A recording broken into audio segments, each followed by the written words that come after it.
مرحبا بكم متابعي قناة منوعات دي زد.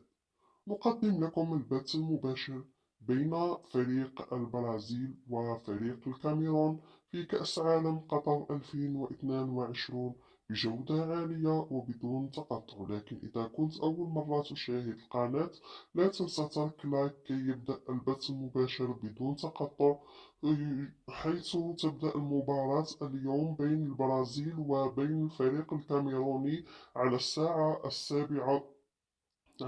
الثامنة عذرا بتوقيت الجزائر، وعلى الساعة التاسعة بتوقيت مصر، وعلى الساعة العاشرة بتوقيت مكة المكرمة.